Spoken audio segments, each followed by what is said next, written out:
आम्ही तुम्ही आज आहोत उद्या असणार नाही, पण शेवटी हम रहे ना रहे, भारत ये रहना चाहिए, विधानसभा ये रहनी चाहिए, लोकशाही ये रहनी चाहिए। ते स्वतः माझ्या माहितीप्रमाणे आश्वासन समितीचे अध्यक्ष आहे। अध्यक्ष महाराज ते जेव्हा आश्वासन समितीचा अहवाल मांडत आहे तेव्हा त्यांची हतबलता ऐकतानाच कसतरी वाटत होतं अध्यक्ष महाराज, की अधिकारी येत नाही म्हणजे मंत्रालयात सुद्धा जादूचं पाणी देणारे काही अशोक थोरात नामक अधिकारी दिसतायत। अंधश्रद्धा तशी अंधबुद्धी सुद्धा धोक्याची आहे। आणि अध्यक्ष महाराज मी स्वतः अनुभवलाय की इथं आश्वासन विचारे मंत्री महोदय अतिशय उत्तम पद्धतीने हृदयाने आश्वासन देतात आणि अधिकारी अध्यक्ष महाराज त्या आश्वासनाच्या संदर्भात फाईलवर मग ते चित्रपटाचं गाणं आहे ना तर्कसंगत, नशा शराब में होती तो नाचती बोटल। अरे असं लिहायचं की तर्कसंगत म्हणजे ते म्हणतात की शराब में नशा होती तो बॉटल नाचती, हे काय आश्वासन पूर्ण होऊ शकत नाही। अरे बाबा बॉटल नाचत नाही, पिगेनी माणूस नाचतो एवढी समजण्याची जर अंधबुद्धी असेल आणि आश्वासन म्हणजे मी अनुभवलाय गोंडवाना विद्यापीठाचं उपकेंद्र मंत्री महोदय म्हणाले होय होणारच, फाईल गेली तिकडे ते लिहितात म्हणजे आम्हाला काही जनतेने चिंता करायला पाठवलं नाही, चिंता सर्व त्यांनाच आहे। अशोक थोरातच्या हे आधुनिक कर्मचारीचे रूप आहे।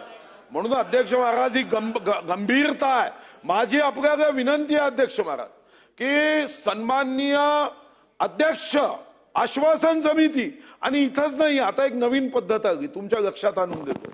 आश्वासन इथं द्यायचं, आश्वासन समिती समोर अधिकारी मंत्र्यांना पटवतात, म्हणजे जसं अशोक थोरातच मंत्र्यांना फसवू शकतो असं नाही आहे, हे अधिकारी फसवतात आणि ते आश्वासन समितीकडे पत्र देतात की मी विधानसभेत दिलेलं आश्वासन हे मागे घेतोय आश्वासन, आणि हे आश्वासन फक्त शब्दात नाही आहे, साक्षीदार हे एवढे सर्व महान नेते आहे। छत्रपती शिवाजी महाराजांच्या समोर दिलेलं आश्वासन हे जर अधिकारी सांगत असतील की आम्ही हे पूर्ण करणार नाही आणि अध्यक्ष महाराज आश्वासन समितीकडे पत्राचा गठ्ठा आहे, हे आश्वासन आम्हाला मान्य नाही, शेवटी राज्य कोण चालवतं? राज्य आम्ही। माझी विनंती आहे, हात जोडून विनंती आहे अध्यक्ष महाराज, उद्या अध्यक्ष महाराज या घटनांवर आज लक्ष दिलं नाही आणि हे जादूचं पाणी असंच लोकशाहीवर भारी झालं तर अध्यक्ष महाराज नक्की सांगतो की हे वाईट आहे आणि हे वाईट होऊ नये। तर हे जे अध्यक्ष महोदयांनी मांडलं, तुम्ही सर्व गटनेत्यांची तुम्हाला योग्य वाटत मला बोलवा, पण हे अस्त्र पुन्हा धारदार केलं पाहिजे। या सभागृहाला जर काम चुकार अधिकारी हे घाबरत नसतील, चांगले अधिकारी निश्चितपणे घाबरू नये, नियमाच्या चौकटीत वागणाऱ्यांनी बिलकुल घाबरायचं नाही, पण अध्यक्ष महाराज हे कामचोर असे जे अधिकारी आहेत अध्यक्ष महाराज, माझी हात जोडून विनंती आहे की तुम्ही हा निर्णय करू शकता, तुम्ही हा निर्णय करावा आणि आग्रही भूमिका आहे। मग आमच्या आमदार राजू तोडसामनी हक्कभंग मांडला, तुमच्या हृदयातून एक आवाज आला पण येऊन थांबगा, तुम्ही तर हक्कभंग समितीकडे स्वीकारणार होते, पण नंतर अध्यक्ष महाराज ज्या महाराष्ट्रात रामशास्त्री प्रभूने शिक्षा दिली, नीप तोडली, टाकेची नीप तोडली, राजीनामा देऊन निघून गेला।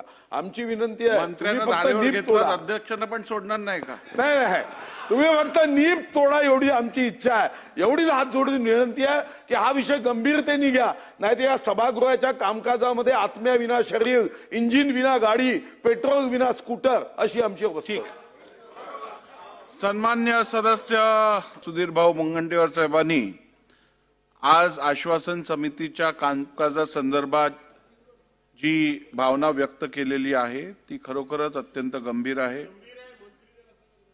कमिटी म्हणजेच आपल्या समित्या या विधिमंडळाचा आत्मा समजला जातो आणि जर का कमिटीचं कामकाज होण्यासंदर्भात जर कुठचेही अधिकारी कुठच्याही प्रकारचा विलंब करत असतील किंवा समिती समोर येण्यासाठी पाठीपुढे करत असतील तर ह्याच्यापेक्षा गंभीर बाब दुसरी होऊ शकत नाही।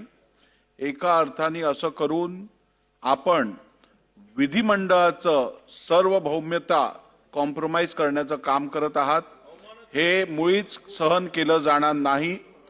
यापुढे जर का कोणत्याही समितीत अधिकाऱ्याची अनुपस्थिती या संदर्भात माझ्याकडे कळवण्यात आली तर त्या अधिकाऱ्याला त्वरित आपण त्याच्यावरती योग्य ती कारवाई करू.